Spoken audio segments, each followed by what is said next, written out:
Hello guys, what's going on? I hope you're doing well. David here. I have a great guest for you today. I have Lee Taft. I'm sure many of you know Lee, some might not though. Lee is also known as the speed guy, so that will give you a hint as to what we spoke about today. We spoke about all things speed and agility. Lee is one of the world-renowned experts in all things speed and agility, not necessarily linear speed, but working with athletes and helping other coaches who work in field and court-based sports. So working with athletes who need to be able to do a lot of different things with their bodies in a lot of different directions and a lot of different ways and do it fast. So that's a difficult problem to solve and how to train that. So that's what we spoke about today, all things speed and agility. Lee, he's someone I admire quite a lot.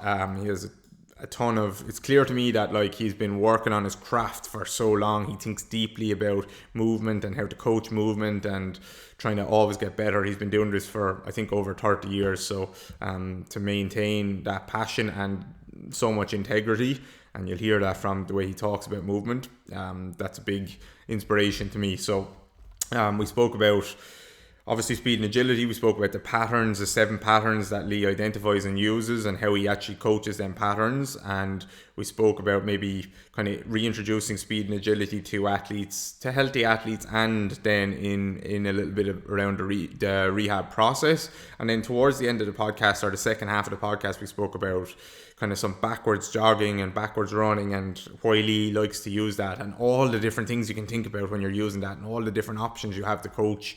And all the little things that you can sprinkle in with that. Honestly, for me, that alone was worth the podcast for sitting down. Like that was a really brilliant segment for me to listen to. So I think you're really going to enjoy it.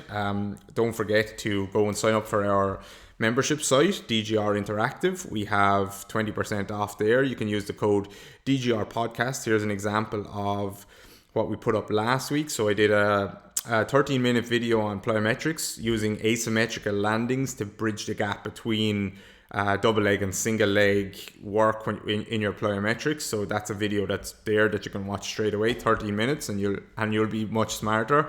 And then I also put up a 18-minute video on hinging and where to begin and the common errors that people use or people run into when they're coaching their hinge work, and why you actually want to coach maybe hinge work in the way that I'm talking about, not necessarily just to do a big heavy deadlift, which is really great and is definitely a good option, but actually if you want to open up glutes, stretch glutes, the posterior capsule, open up the back of the hip, then this is a video that you want to watch. So that's 18 minutes there and 13 minutes on the plyometrics video. So that's what, I don't do public math, that's 21 minutes.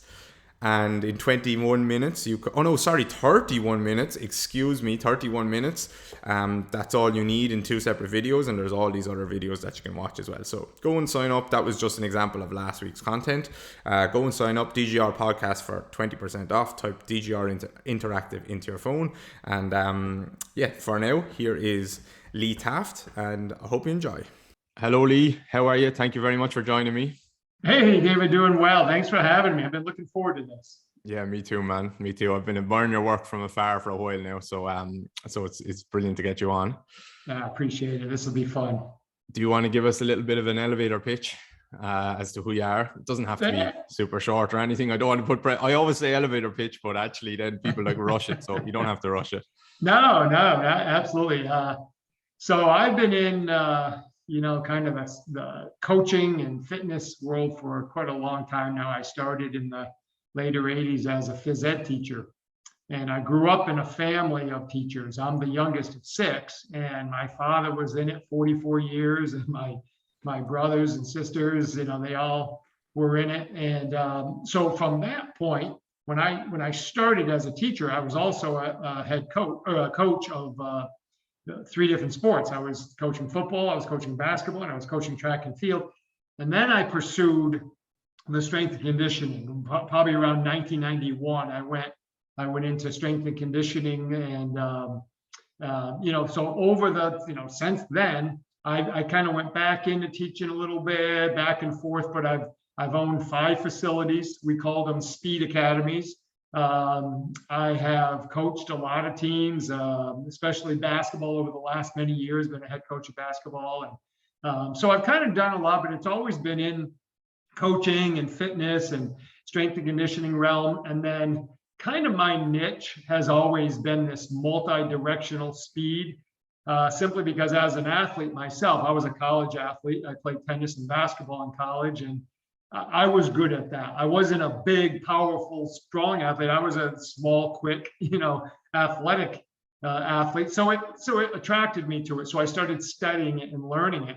And so over the last, 35 years, I've just really put a lot of time into understanding how we move, and I'm still learning, because you know this, especially in your area of expertise as well. We just learn new things. We find out how little parts of our body, whether it's genetics or soft tissues, react to responses that years ago we thought differently. And so my ears and eyes are always wide open, but I enjoy the process, and I've been fortunate. Do you, when you say you're learning, I know it's probably a mixture of different things, but does most of your learning come from just coaching, watching people move, or like feeling things in your own body, or where do you think, or is it a mix? Yeah, that's a great question, because I'm a very kinesthetic learner myself. And you hear that a lot from coaches, especially because that's our field. But that's especially true for me. I've always been that way. I see things well, like I can see an athlete move and it makes sense to me, because I've always been able to connect that really well, much better than, like, I've read, tons of books and stuff, but I don't connect it as well, because when I see movement, I'm like, okay, there it is. That's what I was looking for. I don't always capture that when I read it. You know what I mean? So it's much easier for me to learn that way. So a lot of the learning that takes place for me is personally doing it, physically feeling it, having my athletes doing it and saying, oh, okay, there it is. I keep seeing the same things happening over and over with these different athletes. And then, David, it's watching other professionals who maybe have a specific specialty in their area, and maybe I watch their stuff, or I listen to their podcast, or I listen to them talk, and I'm like, I didn't think of it that way. And then I'll try it. And I'm like, yep, that makes a lot of sense to me. So it's definitely a mixture. But if I had to say, like, if you had to tell me, Lee, you get $1 million if you give me one answer, my one answer would be my experience, like my personal experience, trial and error. That helps me learn as well as anything. Okay. I actually do have $1 million, so I will send it to you afterwards for that answer. Thank you very much. I'm the very same as you with that. I have to feel something in my own body. But like when I was playing a lot of sports growing up and stuff, I had a weird thing where I was like almost, sometimes I'm in the game and stuff, and sometimes I'm actually, more so in training, but like just actually watching other people, my teammates move, and seeing some of the best guys move, and I'm like, that's not how I do it. I can't necessarily figure it out, but like me and that person are not the same. They are unbelievable at doing it in this way. And it just never felt like there wasn't a lot of people that teammates like that were looking at it in that way at all, like, or even I could watch a film of a team that we were going to play, and I actually felt like, okay, I know, so we would play a lot of Gaelic football, so we'd be kicking the ball, and when I went out and played, then I could feel like every opposition player, I know what foot they're going to kick off, what they're going to do, how they're going to move, just from watching them playing once. And just think that was built into me. But books and stuff, I do struggle a little bit with that. Absolutely. Do you think the teaching has helped you with your coaching? Yeah, without a doubt, because think about this, as a phys ed teacher, I averaged about 7 classes a day with roughly 25 to 30 students. So think how many opportunities you get just in one day to watch movement. And it doesn't matter what unit we were doing, whether we were doing a basketball or a gymnastics or a fitness or soccer, getting to watch movements. And because my background was in this kind of fitness area of movement and really wanting to study it, I had the opportunity to experiment with all these kids and try different, like I was always really big on backpedaling. It always made sense to me from multitude of levels, right? From proprioceptive input awareness like this dynamic range of motion in the foot and the ankle. So I was doing things way back then where I'm like, oh gosh, I get to see this every day. And the cool thing is, David, and when you're a phys ed teacher, is these kids grow, they grow over the summer, you get them next year, and you get to see them evolve, and you get to see how your program can progress. And in the field of sports performance, all these facilities, we hope and pray that we get kids year to year to year, but that doesn't happen that much. But as a phys ed teacher, you get them in kindergarten and first grade and second grade, third. So I'm watching these kids develop, over time, and what a great test tube, right? It's like you got these kids and you can try all these different things. And it allowed me, you know this as well as anybody, the more touches you get. So in sport, we talk about the more touches, whether it's football or Gaelic sports or whatever it is, the more exposure, more touches I get, the better I get. Same thing with your eyes. I'm watching 25 kids every day, all year long. You just get better at it. You start to see more. And then when you put film to it, and you can actually slow it down, now you can really study it. Yeah. I would have loved to have you as a PE teacher. I have a memory of our PE teacher in high school, and he used to just throw the ball in and he'd go up and sit in his car, which was kind of looking down over the pitch. So it was just a game, and he refereed it by putting on his indicator. I don't know, would you call it an indicator in the car? So a blinker for left or right. So left blinker was like free to going left, right blinker was free going right, and there was zero coaching or anything like that. So that's my memory of PE in school, which was not. It was good for the kids who are good at sport, and for the kids who are like, they just wouldn't get the ball, they just stand there. Yeah, absolutely. And unfortunately, your experience is common. It was more common than not. We saw that here in the States as well. So yeah, definitely. yeah. That needs to change. Cool. So tell me, what does your days look like now? Are you what kind of population are you working with, or is that a mix? Yeah, I don't have as many athletes as I used to. We moved from Indiana well, not quite 2 years ago, but we're down in Florida now. And of course, we moved during the pandemic, so everything was just kind of slow. It wasn't much going on. So I do more consulting than anything now, but I do have, I have some, basketball players I work with. Of course, I have my own children that I'm constantly working with and adjusting and changing their programs, and I have different ages, so which is good.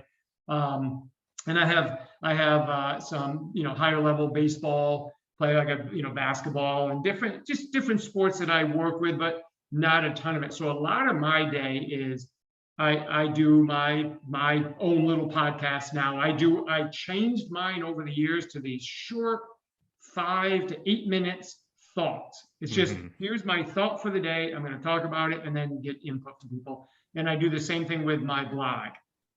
Half a page to a page and a half, just my thoughts, get them down and get it out there. And I've been getting really good response with that. So we do stuff like that. We have a little private group that we deal with, and we do modules for them and creating videos. So I do a lot of that stuff, and then of course communicating with our people. So that's kind of a lot of my day now. Yeah, that's cool. That's the shorter form content. I think it suits a lot of people to just tune in, listen to 1 or 2 or 3 little episodes or whatever, and then come back the next day. I've been thinking about that, but we're not quite there. I've done a couple of solo episodes, but Instagram is that kind of, for me, that shorter form content every day. Yeah, there you go. Absolutely. And the thing is, what you can do with it, because when I first started doing it, I was still doing the longer one. I was still getting, but what was happening is I had interviewed for several years and a lot of people, and it was harder and harder for me to get people schedules and stuff. So I said, you know what? I got so many questions keep coming into me. I'm just going to turn those into long answers. And so I would do them, and the responses got better and better. People are like, oh man, I could be literally shaving in turn your thing on in 5 minutes. I get, a quick episode, and they liked it. So I said, it's quick, it's easy. I can knock out a bunch of them if I want, have them done. And then they're uploaded, ready to go when they go. Yeah. Or anytime something comes up, like I have Post-it notes everywhere with comments, and I'm sure you guys do the same thing. Somebody says something, I'll write it down really quick, and that becomes either an episode or a conversation or a blog or whatever. And that's how I communicate a lot. It's what people are saying and what's out there in the internet world. What's the topic right now? Then I'll start commenting on it. Yeah, love that. I love that. Do you think it's important for you to get all like your thoughts and your work out there? Obviously business wise it's important, but it's important for you to just get it out there and have it out there and not lose it in your own head maybe.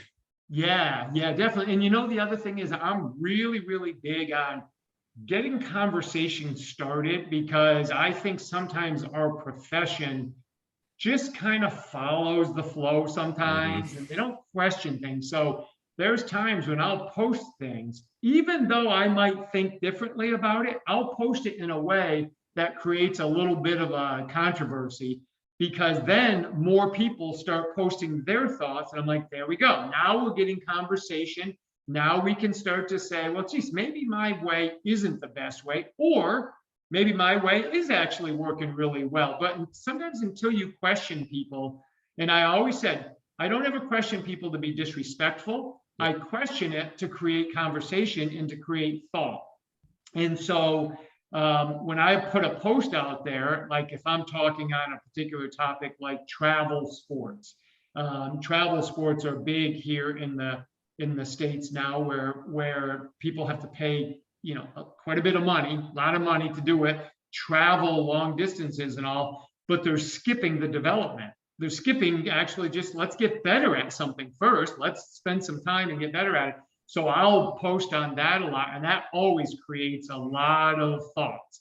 And I'm like, hey, whatever you believe, post it. Let's get it out there. And then that way, at least maybe we can I'm big on improving the greater good. I think we got to improve it for athletes to grow, to develop, but not make parents go bankrupt because they're spending all this money because the coach says, nah, unless you're on a travel team, you're never going to make it. Look, that's not true. So we need to get it out there. Yeah, man, love it.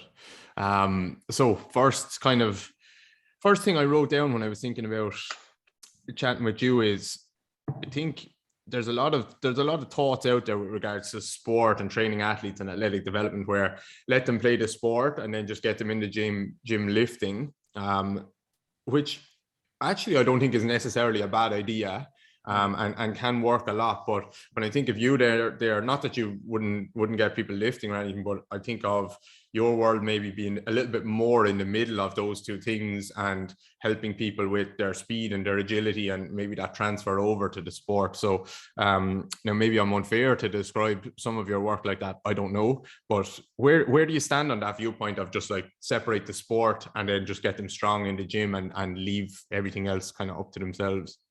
Yeah, I'm real big on I don't think there's one way to do it. I think I still think we're learning, because I grew up at a time when we didn't have guys like you and I, where we, can help an athlete develop. We just played, just like you said. We went when it was time for soccer or football or basketball, we went and played.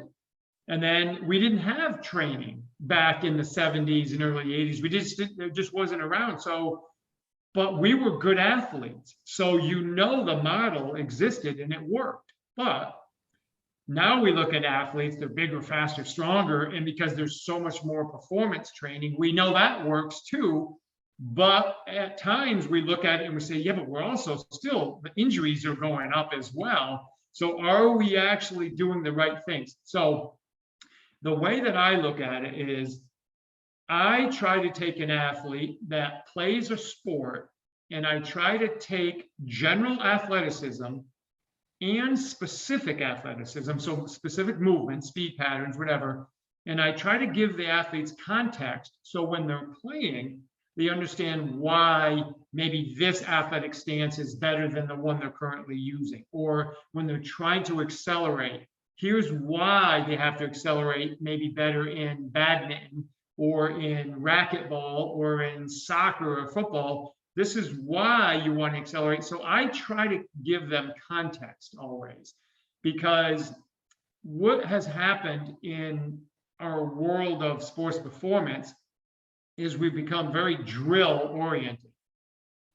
Does my video get more likes than your video? That's kind of where we're at. So we do these drills sometimes that don't really have a lot of application to improving performance. They just look good, and the athlete's moving their feet really fast, but they haven't gone anywhere. They haven't produced any force.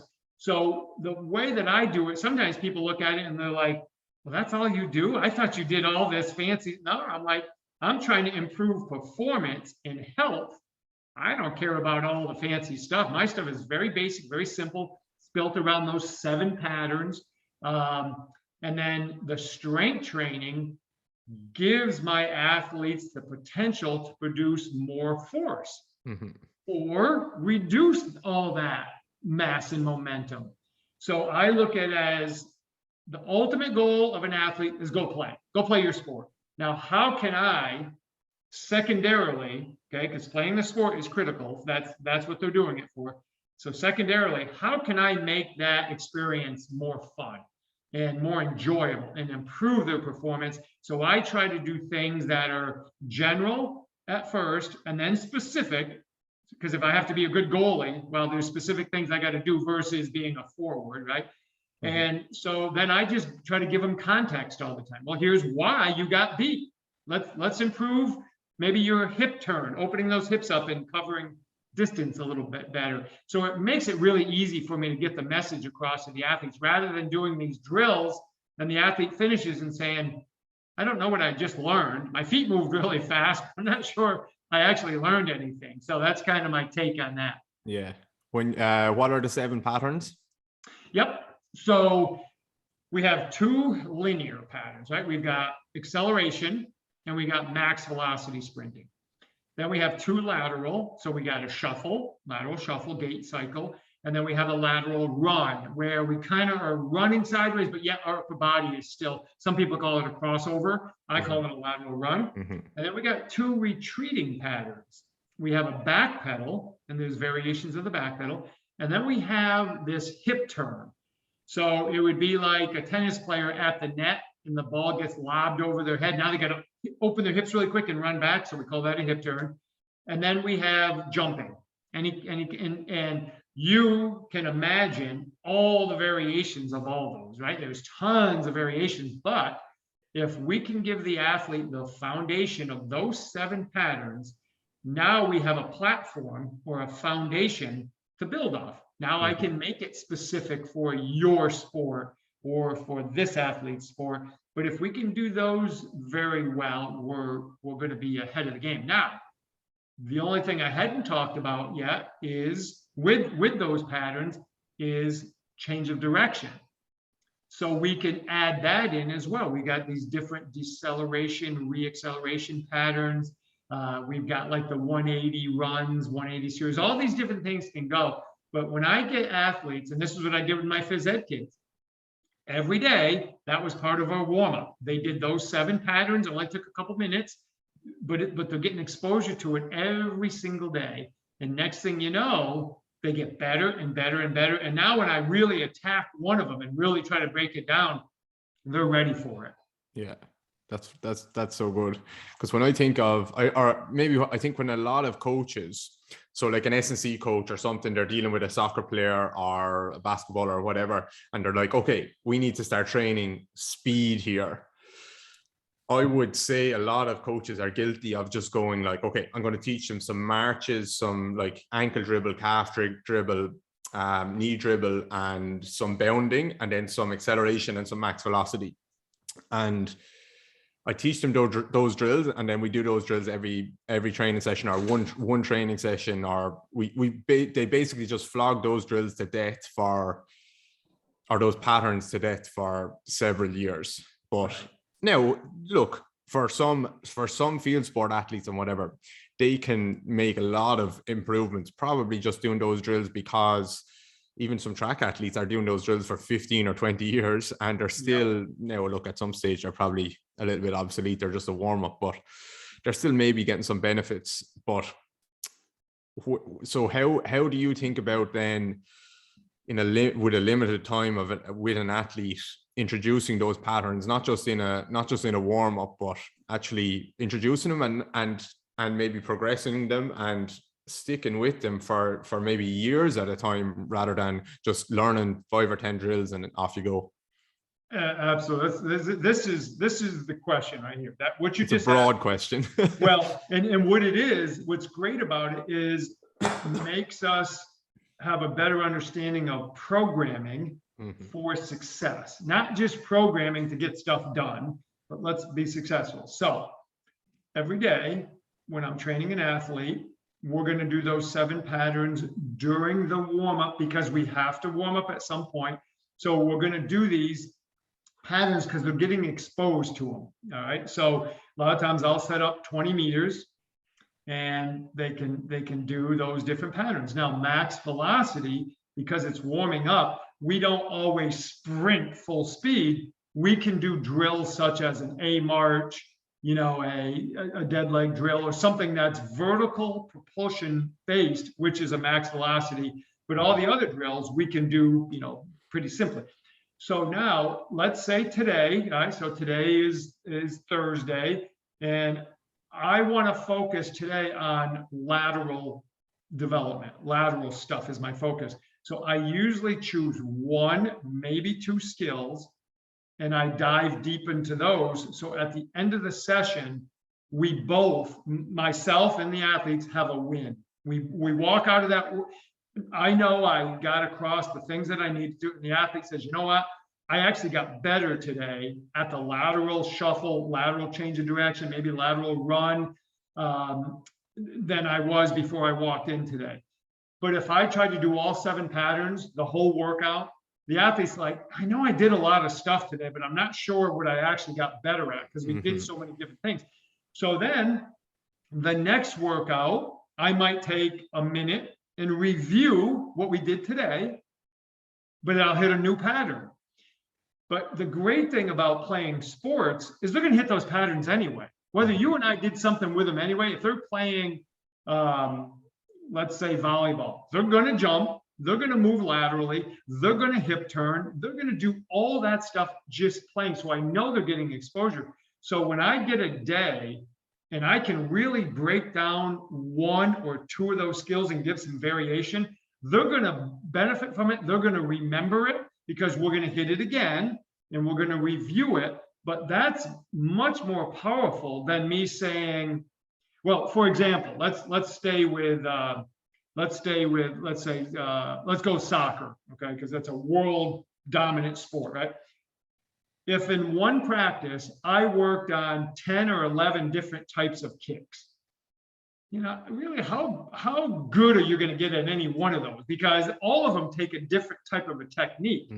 Whether I'm chipping the ball or whether I'm driving it or I'm trying to get a hook on the ball or I'm trying to knuckle the ball, deaden the ball, all these different things. That's hard to do and actually learn a lot. But if I said, you know what, David, today you and I are going to get really good at hooking the ball because you're going to use that on, maybe on a free kick or a penalty kick or a pass, advanced pass, you want to hook it, and lead your teammate.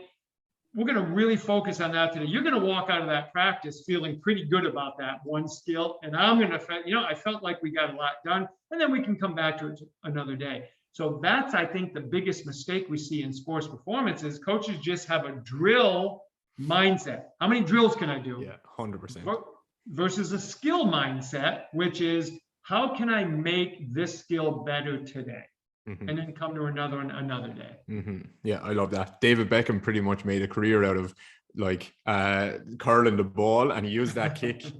Now, look, don't get me wrong, he did a lot of things well, but that, he hit a corner like that, he hit a free kick, he did all his crosses in the exact same way, and just phenomenal at that. Exactly. But I really like what you said about the drilling or just hitting one pattern really hard. That's actually cleared up some thoughts in my head, because if you go to those 7 patterns and you just do them in every training session, or you do them all, then really they're just kind of playing their sport again, aren't they? And they're not actually ever learning anything. Whereas if you take a bit of more of a patient approach with it, it doesn't look as exciting or frantic maybe, but actually we're just working, and every single rep we're going to get a tiny bit better at this. So maybe then they go to their sport and they're a tiny bit better. It just happens subconsciously. I just hit that movement a little bit better than I would have in the past. That's a massive win for someone. Yeah, sure. And you know what? This brings up a really good point in my mind right now, as you're saying that, is sometimes my correction with an athlete, okay, we have the big general skills, and when we're not doing the basic movement patterns, I call them correctives. So anytime I'm doing something that's not the exact skill we're going to use in a sport, we just call it a corrective. I'm just trying to correct something. And it might be lowering your center of mass just a little bit, and that changes the whole thing. So take a soccer goalie that is standing too tall always and just isn't able to gain any distance laterally when they're diving to save a ball. But if I lower their center of mass just a little bit, widen their stance just a little bit, just to give them better force application angles, all of a sudden now they're reaching maybe an extra meter on a dive versus not. That's all it was. I didn't change really any technique. I just lowered their center of mass, which improved their technique. So sometimes that's coaching, right? It's like if a head coach, if the offense isn't working or the defensive strategy is not working and they change one thing and it works better, well, that's coaching. That's what it is. It's not always reinventing the wheel. It's just adapting and seeing if it works. The one thing I think all of us have to do as professionals, and you could talk about this a lot in your area of expertise with rehabilitation and helping athletes recover. Sometimes we don't know for sure if what we're doing is going to work until we get a response. Maybe the response for you is less pain, greater range of motion, greater resilience, just maybe it's better, they're happier. They come in the next day and they feel better, and hey, something's working because their energy is better today. They're not as depressed as they were because they're going through rehab, right? And so that's coaching. Coaching is about sometimes just small little steps. If it's not working, we make an adjustment. Yeah. That's what a skill coach or a sports coach is doing. Like with a tennis player, we do 1,000 serves, we do 1,000 volleys, we do 1,000 backhands, forearms, but forehands. Then when you go with like a movement coach, it's just like if I hit 1,000 serves and I hit the net every single time, I need to change something here. But then you see an athlete doing the same movement where they change direction in the same way for 20 years in a row. And it's like, maybe at some stage I have to intervene. But there is coaches out there. There is a thought process out there where it's like, okay, that makes sense with a skill-based coach. A tennis player needs to maybe change or tweak something what they're doing with their serve. But when it comes to change of direction, coaches will say, no, self-organization, let them do, their nervous system is choosing the best option. It might be choosing the best option based on the information it has at the time, but doesn't mean we can't update that information a little bit or give it another option, and then maybe it chooses the better option. That's right. And the option that it's choosing is based on the body it currently has. So if that body isn't strong enough, if it doesn't have enough elastic energy, if the athlete isn't able to play at the correct height, if it isn't able to get through its ankle joint into dorsiflexion, sure, it's going to choose the option available. But if I can improve the dorsiflexion, if I can improve strength at a better range of motion, if I can improve some kind of stiffness quality, now they get better. They get better. So your exact self-organization, by its definition, is organizing within its body self at that moment. But if you improve the organism, well, now the self-organization is going to be better, right? So they're right when they say that. But if I have an athlete that has zero strength in their legs, well, their organization isn't going to look very good compared to an athlete that has really good, powerful, resilient legs. So it's that. human development is self-organization, right? A 6-month-old and an 18-month-old and a 2-year-old and a 4-year-old, they're developing without a lot of input from us. And we continue that process as we go through. But then sometimes coaches step in and try to change that when the athlete just needs guidance. They just need, if they're going the wrong way, just tilt them a little bit. So now they go down the correct path. That's coaching. That's the art of coaching. That's using science as we know it today to help us. And I'm a fan of self-organization, but within correcting the self. Because if that self isn't a strong fixture, we got to correct it so that now self-organization actually means more. Yeah, I'm with you on that. I think that's what self-organization means to me. But I think to some people it means like just let them. They're always going to choose the best option, and the coach doesn't know better. Well, of course I don't know better, but I can give them a nudge in this direction and see what happens, and test and retest, I suppose, is the answer. What does that mean then for how you do cue some of these drills, Lee, with like change direction or any of these agility patterns or whatever? How do we go about doing that in a way that doesn't mess people up and just maybe gives them enough? Yep.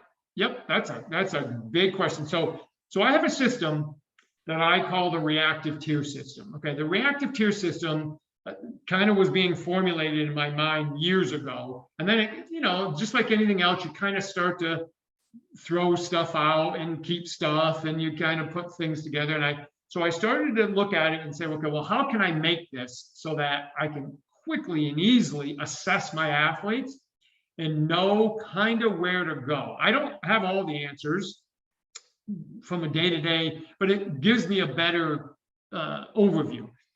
So if I have an athlete start with me after they've warmed up, I start my reactive tier. So a tier 1 simply means the athlete knows the direction they're going to travel to. They just don't know when.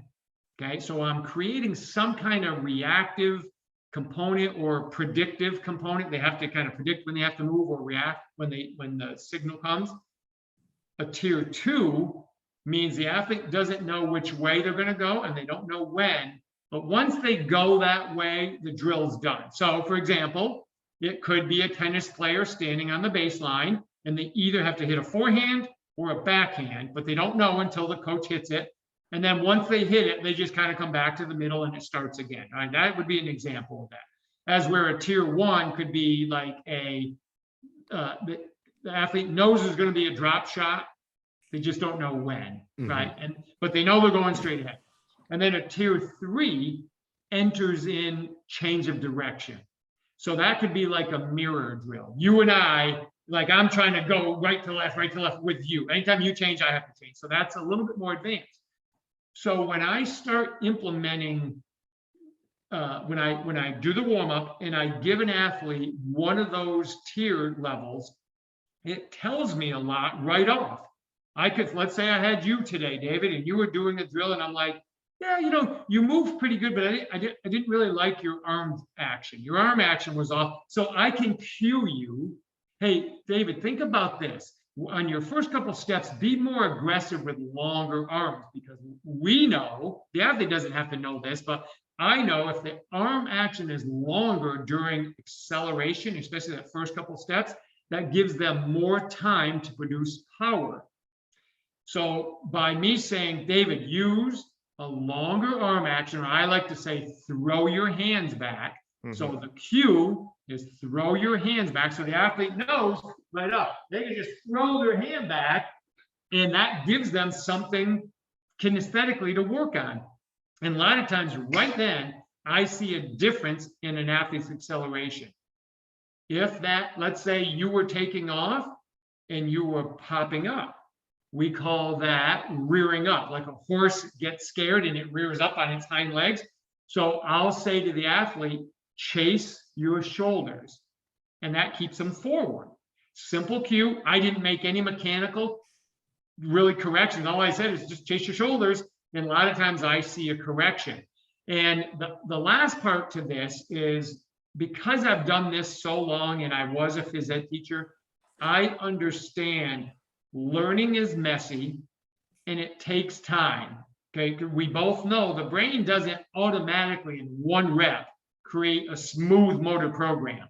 It takes time. You got to carve it out, and then there has to be myelination of that axon so that it's smooth. Well, I understand that, so I have no problem with an athlete doing it, the first time right, and then the next 2 times wrong, and then the next time kind of right, and then the next 3 times wrong, and then all of a sudden they hit 2 times right, 1 time wrong, and then 3 times right. Now I know learning is occurring. So my cueing just has to help the learning process. And sometimes my cueing has to adjust based on the feedback I'm getting from the athlete's performance. Mm-hmm. That's brilliant. That's so good. That you're not a 90 degree at the elbow guy then. Yeah, not in acceleration, max velocity, we go through 90, right? Mm-hmm. But that's going to change. And this goes back to our very first conversation when we opened up today, is just observing. If you watch Usain Bolt or any of the top sprinters, their arms, when they're in max velocity and their left leg is all the way planted in mid stance, the right arm is almost straight next to the hip. And then it goes back up towards 90 in the backside, and it'll come to about 85 on the front side. We pass through 90, but how did we figure that out? Watch the best athletes do it, and you'll see them. That's mechanically how they want to move, based on physics. Yeah. I think I read Speed Trap by Charlie Francis recently. I think he had something about Ben Johnson's arm in acceleration or something like that. Was it something about throwing his arm back or something like that? Maybe I'm making it up, but there was definitely something there, I think.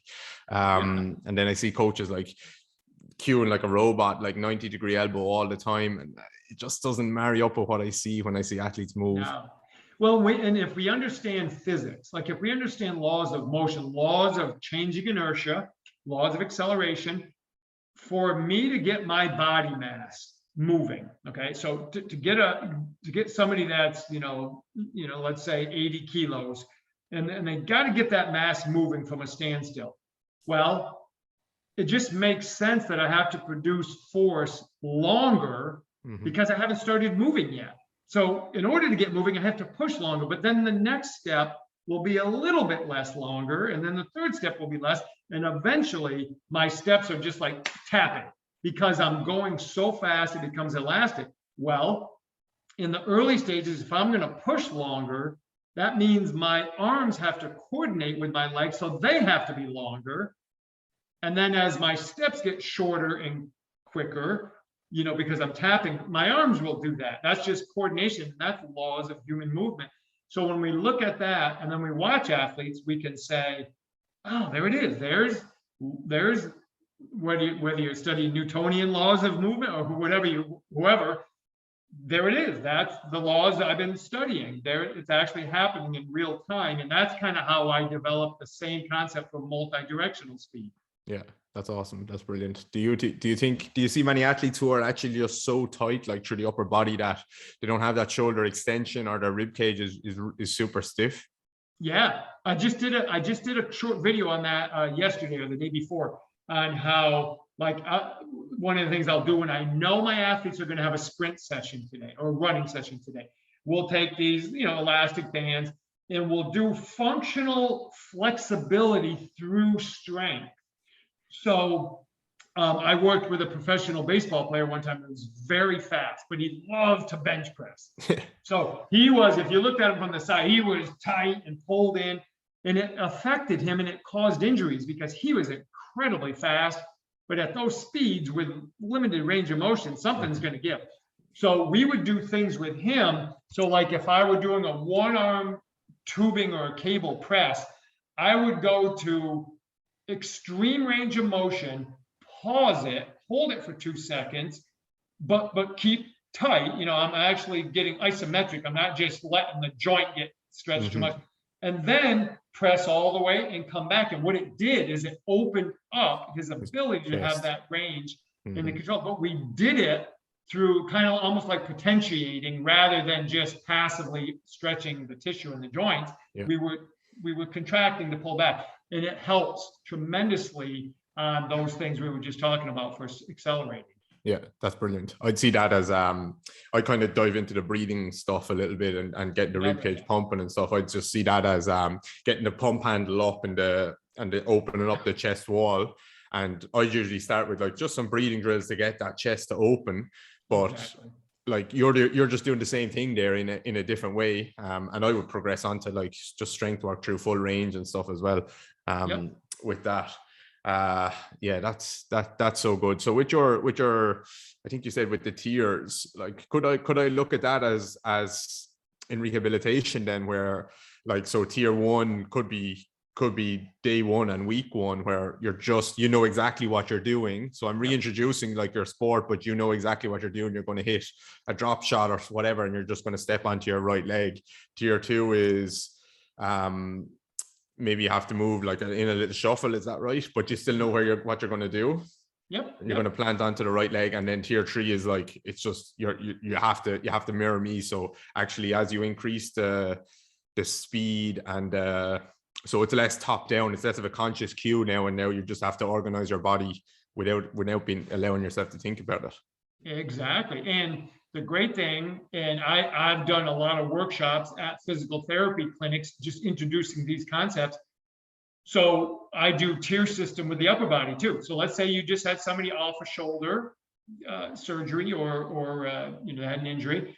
So I might say, okay, we're going to do a tier 1, and you're going to do like an abduction, but you don't know when. You got to wait. Maybe there is a light that flashes, or maybe you got to match my hand, and they have to move and then come back, move and then come back. And then we start increasing the directions and the range of motion over time. And then we say, okay, you don't know if you're going to do an adduction or an abduction.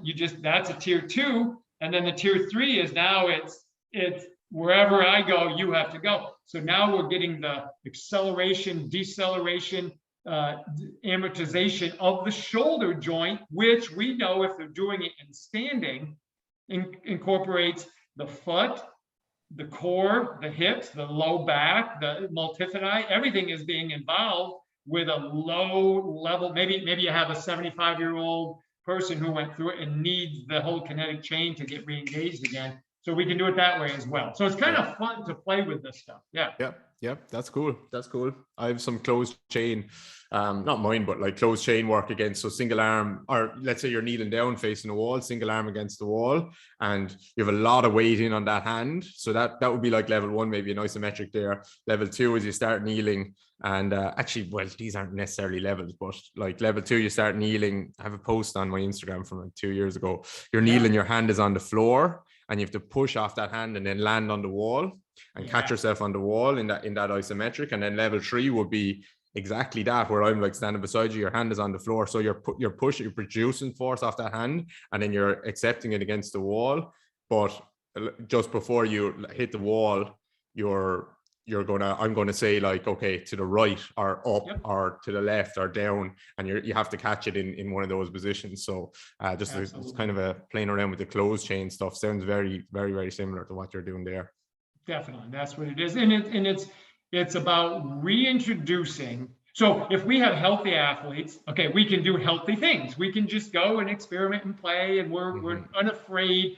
But when we have somebody that's coming off an injury, we still have this huge array of things we can do if we're creative, because we can go obviously closed chain to open chain, and reactive or very methodically. I put a band on my wrist that's pulling me into adduction, but I have to abduct. Very controlled. The athlete or the client knows exactly what they're getting. And then we can start to change it. We can add perturbations. We can do all these things. Well, the tier system, in its just bare bones basic, is just tier 1 tells me I know where I'm going, I don't know when. Tier 2 says I don't know which way I'm going, I don't know when, but once I go there, the drill restarts again. And a tier 3 just tells me I'm going to have to react multiple times. Well, we can dress that up in all different ways for all different joints of the body, or big global athletic movement. So it's kind of fun to play with when when you start, just kind of digging in deep with it. Yeah, that's so good. That's why I think rehab professionals are coaches who work with people who are maybe injured or kind of injured, but not really. I think sometimes it broadens their horizon or their view of movement a little bit, because you have to be sometimes a bit more structured with your progressions, because obviously the athlete is at risk, and that allows you to come up with things like these tier systems and different things like that, because you sometimes you just need it to fall back on. What about the logistics of training speed and agility, where an athlete is in season, they're training hard, they're playing games, and you only have a certain amount of time with them, and they're maybe coming in a little bit beaten up from their games, or maybe there's a risk of like a tendinopathy or something here. Is that a time where you're just doing a lot less, or do you still try and keep it in as much as you can? Yeah, no, I don't do nearly as much. It's more keeping them healthy because they're getting all those change of directions. The only thing that I might let's take a goalie again. They're probably not getting a ton of sprint work. So we might, for a goalie, say, hey, once a week, every 7 days, every 8 days, let's get 3 reps of 30 meters in, or 40 meters. Plenty of rest in between, you're done. That's it. We got exposure to it. We might do that. But if I'm dealing with athletes that are getting a lot of pounding and stuff, I just try to make them feel better, make sure they still maintain or improve, if we can, their force production ability. But that might even be an isometric. That might be something a little safer for them. Definitely, I get away from jumping in season, because what you just said, with the potential for bothering the tendons and joint surfaces, we want to be careful there. But if I have a player that doesn't get a lot of playing time, now we're training. We're going to train, because they never know. Somebody could get injured, and now all of a sudden they're into the starting lineup. But if that player doesn't get injured and they're on the bench all the time and they're not getting a lot of exposure to stuff, they start to regress because they're not getting game time. So those athletes, we have to be able to have a different schedule for. So one of the things that I always like to do, if possible, and I'll even do this with my own children, is we might say, hey, after your game, try to get 5 to 10 minutes in of, maybe some, maybe 5 sets of 3 reps of goblet squats. Let's maintain your range of motion, maintain that joint congruency in those ranges, maintain some good strength, or improve if we can, but then you're done. That's it. That's all you're doing. Or maybe we're going to do some rows, same thing, body weight rows off a TRX or a strap. I'll do things like that to help them maintain that. But in terms of the speed and agility, I do it if I need to do it, but if I don't need to do it, I don't. Just to keep it simple, I just try to make sure the athlete's always fresh and recovered. Yeah, because sometimes that's the best thing for them. Just make sure they're getting sleep, they're recovering well, and we're helping them warm down or cool down after a competition, so they feel better. Yeah, that's the tricky part for me. So, because I work with a lot of athletes, more and more so now, actually, who are actually, it's not a rehabilitation thing. It's okay, I'm kind of injured, but I can still play my sport. These kind of, this broad category of people. And there's a lot of those athletes, actually. And in season, then it's very hard to give them any plyometrics and running and stuff like that, because let's say they even just train, like a Gaelic footballer is training a Tuesday, a Friday, and then they have a game on Sunday, and then they're in the gym Monday and Wednesday. And in their gym session, like, my priority there is get them to feel a lot better and just kind of cleanse the body and rinse out the joints and all of this stuff, and maybe do some isometrics if it's a tendinopathy. But like, the reason they're keep getting beaten up in the first place is because they're just not moving as well as they should be on the pitch. So you want to train this, you want to help them, you want to get that foot, you want to get that reactivity back, but there's just such little time and space to get that in. It's one of my, I have nightmares about this stuff. Where can we get this in? And then you get to a pre-season or an off season, and there is a nice chunk of time where you can get it in, but then they're just, in season, it's so hard. one of the things that I try to do is if we're in, and I used to do this with my basketball teams, because basketball is very similar in the sense that there's so much jarring and change of direction, much like tennis. Points can be long, possessions can be long, and they're jarring.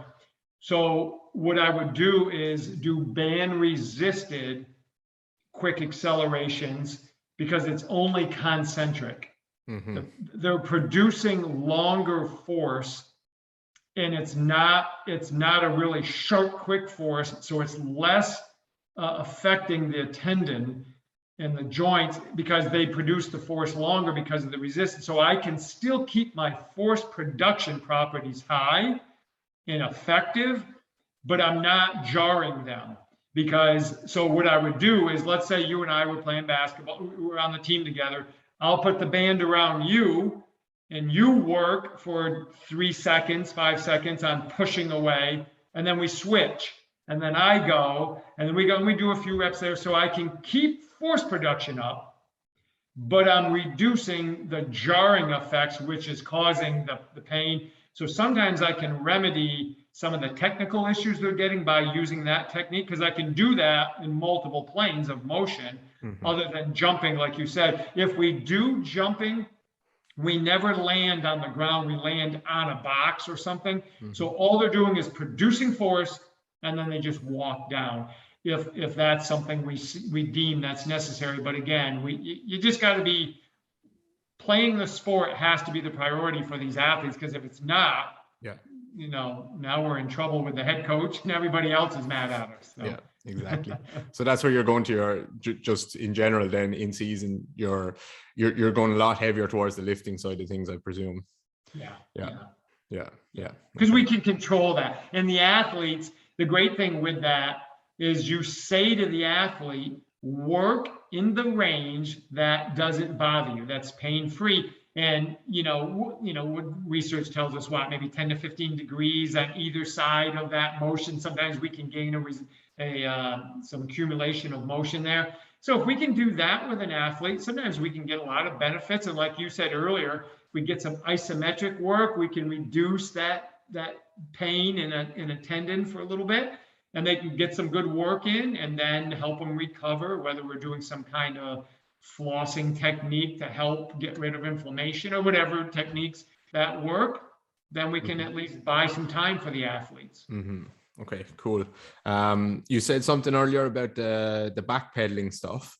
It's like one of the first things you said, how much you liked it, I think, even in PE. Why?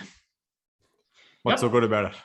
So backpedaling is, number one, I think it's phenomenal for input, proprioceptive input, because if you think about it, a lot of people in general, not just athletes, we lose the ability to go backwards and have even vestibular awareness of where we are in space, and joint awareness and limb awareness.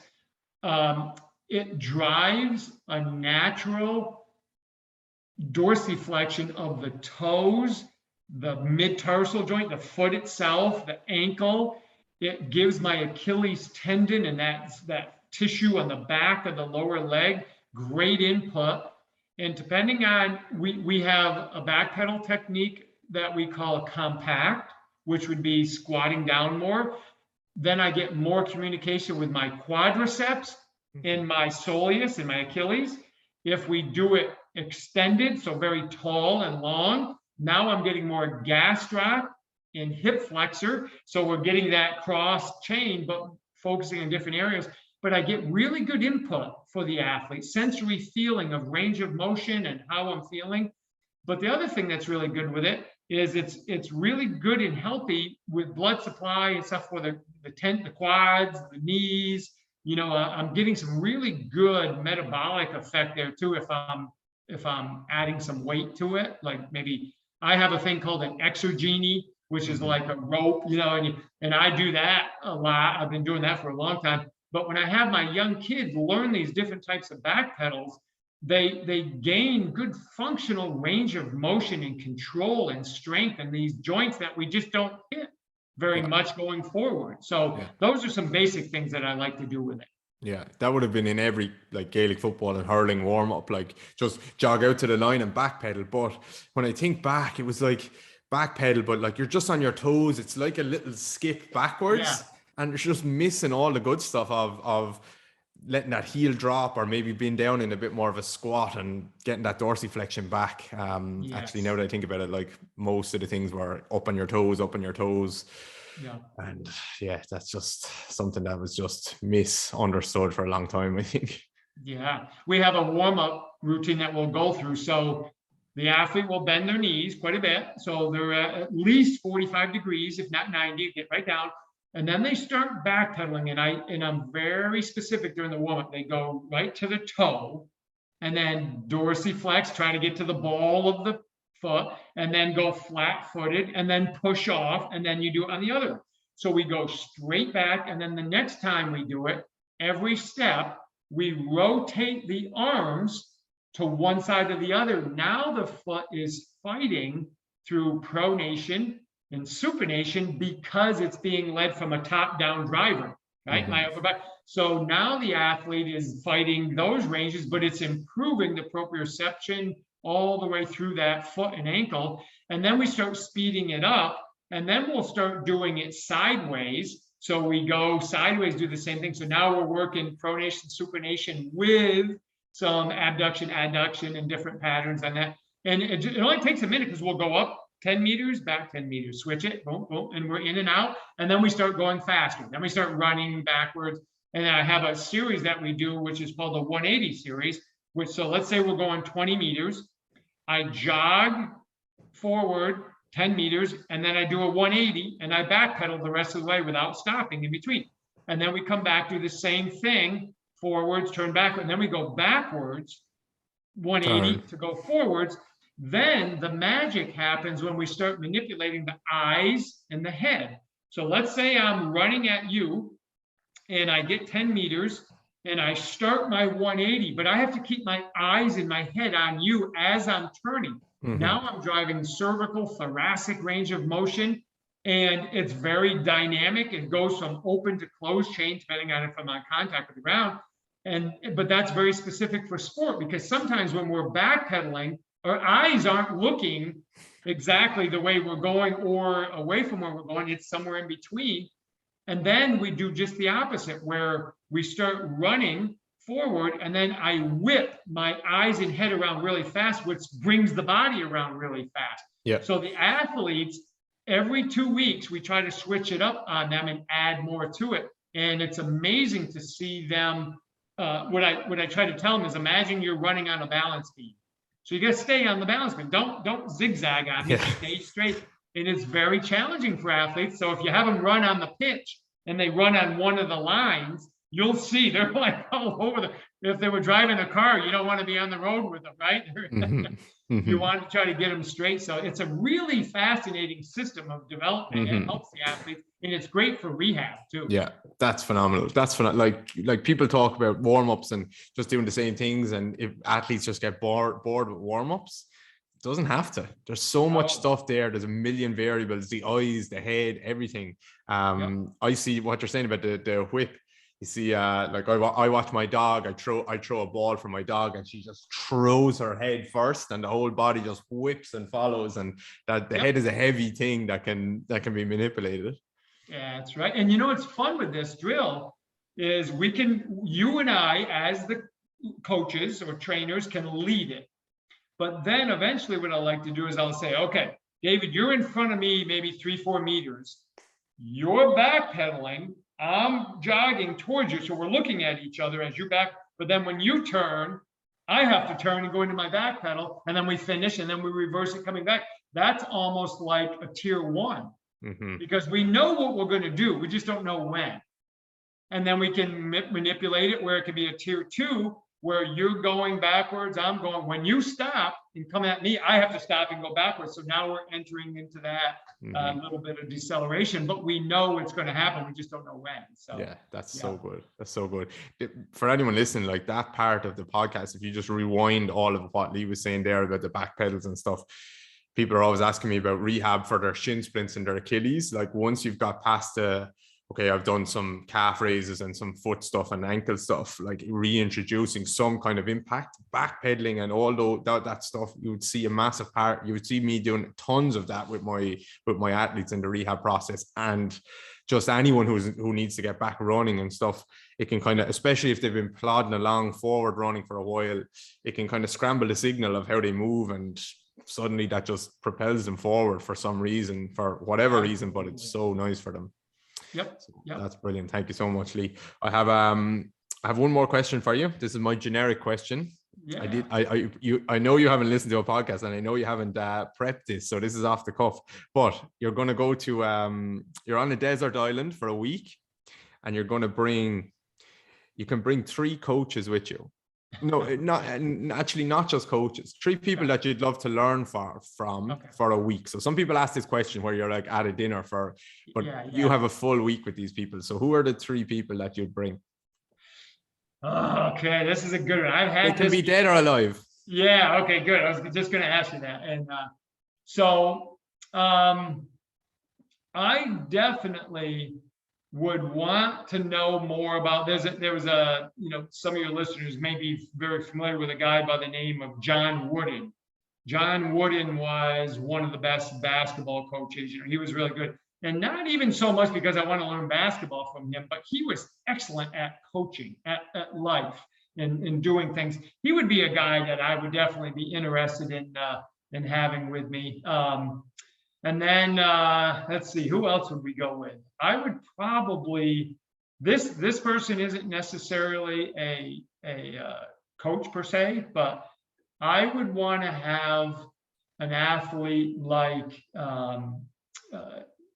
Jesse Owens, who was obviously at that time was the fastest athlete in the world, but had to do things during a time when equipment was minuscule. They're digging holes in the track to have a block, doing stuff like that. I would want to know what they learned, what they did, and how they trained, because I think, and this is because my dad was he was a physical fitness instructor in World War II. And so I learned a ton from him. A lot of stuff I do today has to do with what he did back in the 40s. Yeah. So I'm real big on historical, stuff like that. So he would definitely be one. And then I would say one of the guys that fascinates me, I think he's just so brilliant, is a guy by the name of Dan Taft. Yep. Dan Taft is, a lot of people know, who's one of the top track and field coaches, but he's more than that. He's known in the track and field where he's phenomenal at coaching. And the reason I like Coach Taft so much is because he's a student, constantly learning, constantly studying. He studies the European and the Asian and the, whether Canada or whoever has a model of, he learns it and implements it. And I love coaches like that. So he would be a guy that I would be very interested in. And it's funny because these questions are always tough because there's so many other people that I would love to have, but off the top of my head, those are people that I try to study quite a bit. Yeah. That's a good group. Dan seems like a very good guy as well, and ton of integrity. So have you met him? Yeah, absolutely. I've met him, and I had him on my podcast years and years ago. And I spoke at an event with him one time, and he's a good guy. And this is the reason I like, Dan, Bouchak Snyder is another guy. A lot of the older coaches like myself were teachers. Dan was a high school teacher. He was a football coach and coached track. And I think he might have even did wrestling and all that for like 10, 11 years, and Boo the same way. And so these are guys that were in it. Their hands were dirty with coaching and teaching and, long days. And then they kept growing and growing, and then they specialized. And that's why they became eventually college and then working world-class athletes. But it all started with they're just a teacher. They're like one of our teachers. And so I always appreciate those guys because they're real teachers. Yeah. They teach, So. I have a ton of respect for that, big time.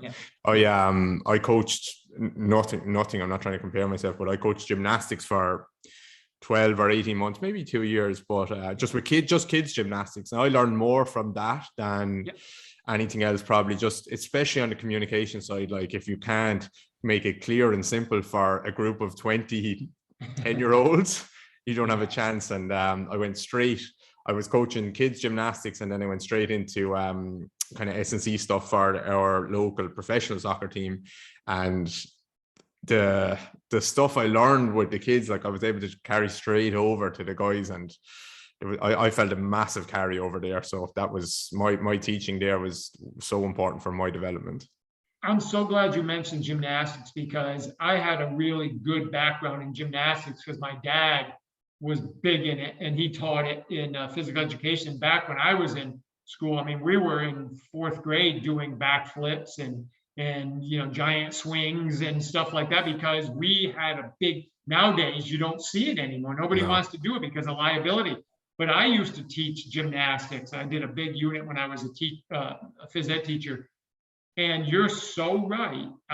You want to talk about having to be on point with your teaching when you're doing gymnastics. That's the sport. Other sports, hey, if they trip and stumble playing basketball, no harm lost. But if you fall on your head in gymnastics, that's a little different injury, right? So you're right. You really, and especially if you're doing 20 students, you got to be right to the point. Otherwise, you got them all over the place. Yeah, it's just like, listen to me, this is the drill, and this is what we're going to do. And then in a minute's time, we might make it more advanced. Everyone do exactly what I say, and like not in those words, but that's what you're trying to get across, because danger is a real possibility there. Exactly. Okay, Lee, what now's your chance to kind of plug your whatever, or where you'd like people to go or follow you or whatever. So off you go. I appreciate that. First of all, if anybody just wants to follow me, I try to post a lot of stuff. So at Lee Taft, you can pretty much follow me on Instagram or any of the social medias. I'm pretty easy to follow there.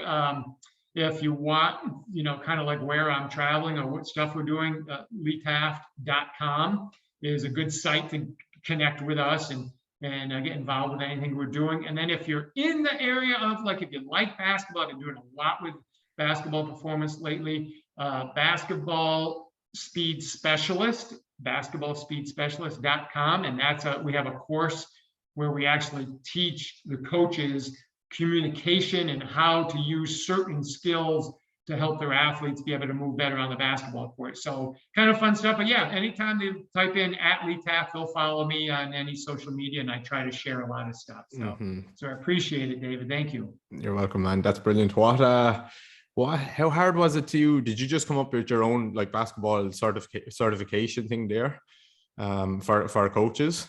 Yeah. So I was a head coach for years. I started actually coaching in the later 80s, and then on and off, and I coached boys, and I went to the girls side, and I've done a lot of performance, and I worked with about 8 or 9 NBA teams as well. So one thing that I learned a long time ago is having the communication. So if I say to you, David, I want you to use a snap shuffle, that's a specific type of shuffle that's going to help us in our defense. And that's what this product's about. It's about using different types of language to help athletes understand, oh, okay, that's the technique you want me to use, versus just saying, hey, cover that guy, cover that girl. This is how I want you to do it. And so that's how we developed this certification, so that coaches can use it. And the real reason I was doing this was coaches who want to advance in their profession, if they have this certification and they can communicate how to teach speed better for them, there's a lot of colleges and professional teams and even European clubs that have it, and federations, that this becomes very beneficial if you can improve the defensive and offensive efficiency and how they move. So that was a big reason why we did it. Yeah. Awesome, man. Lee, I appreciate it. It's St. Patrick's Day over here. I will be probably going for a few points later on, but you started my day off very, very well. So I really appreciate the chat. Awesome. Thank you, David. I appreciate it. And happy St. Patty's Day.